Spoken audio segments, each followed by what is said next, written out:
Assalamualaikum warahmatullahi wabarakatuh. Pada pertemuan kali ini saya akan membahas materi tentang dana pensiun dan kartu plastik.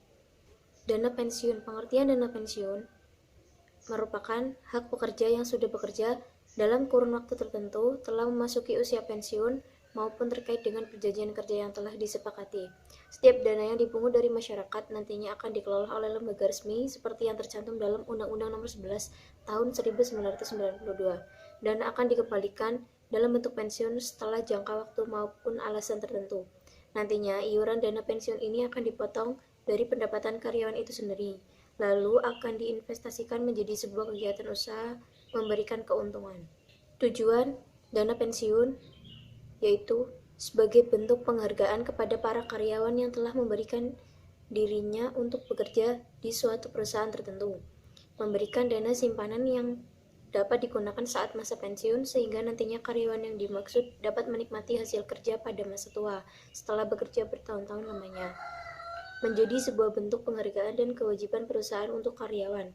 Salah satu upaya untuk menurunkan turnover karyawan.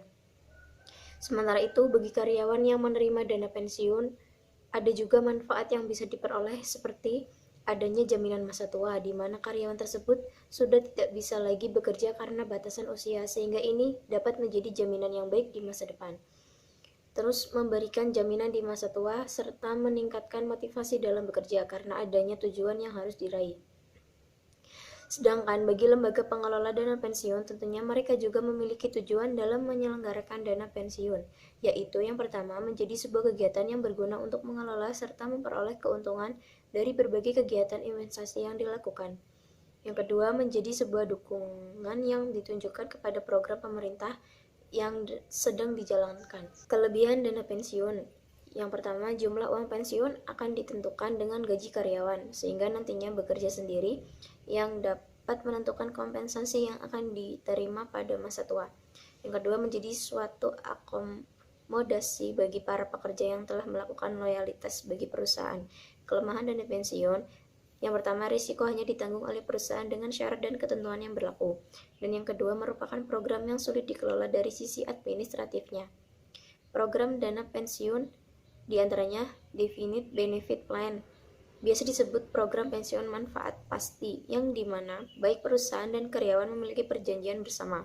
Uang pensiun yang ada akan dipotong dari gaji karyawan selama masih bekerja, serta dana dari perusahaan sehingga penggabungan uang tersebut dapat diinvestasikan dalam jumlah berlipat. Kedua, ada Defined Contribution Plan. Berbeda dengan program pensiun sebelumnya, program yang satu ini lebih menguntungkan perusahaan. Cara menyiapkan dana pensiun. Yang pertama, perencanaan yang baik. Yang kedua, cek gaya hidup.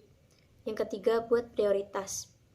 Jenis dana pensiun. Yang pertama, ada pensiun normal. Di Indonesia umumnya perusahaan memiliki kebijakan jika masa pensiun rata-rata seseorang ada pada usia 55 tahun dan 60 tahun pada profesi tertentu. Yang kedua, ada pensiun dipercepat, merupakan kebijakan yang dilakukan perusahaan jika menginginkan pengurangan karyawan. Yang ketiga, ada pensiun ditunda, dilakukan atas permintaan karyawan bukan karena usia pensiun, namun karyawan tersebut berhenti bekerja, sehingga dana pensiun miliknya akan baru keluar pada masa umur karyawan ini telah memasuki masa pensiun. Yang keempat, ada pensiun cacat, diberikan bagi karyawan yang mengalami kecelakaan atau dianggap tidak mampu dipekerjakan seperti sedia kala. Dana ini bisa diambil meski umurnya belum memenuhi masa pensiun. Terus materi kartu plastik. Pengertian kartu plastik yaitu merupakan kartu yang dikeluarkan oleh bank atau lembaga keuangan non-bank yang dapat digunakan sebagai alat pembayaran transaksi atas barang maupun jasa, atau menjamin keabsahan cek yang dikeluarkan, serta dapat pula digunakan untuk penarikan uang tunai di ATM.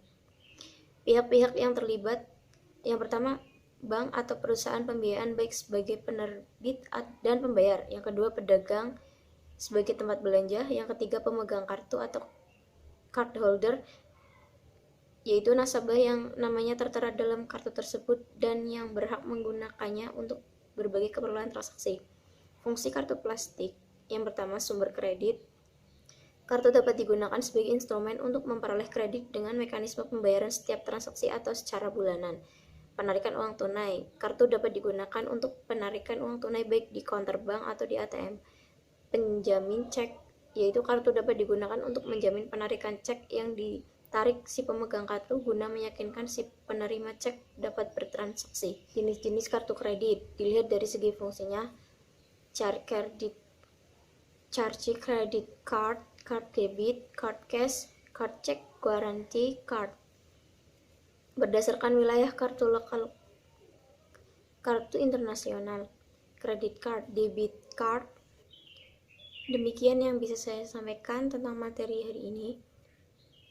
Kurang lebihnya mohon maaf. Wassalamualaikum warahmatullahi wabarakatuh.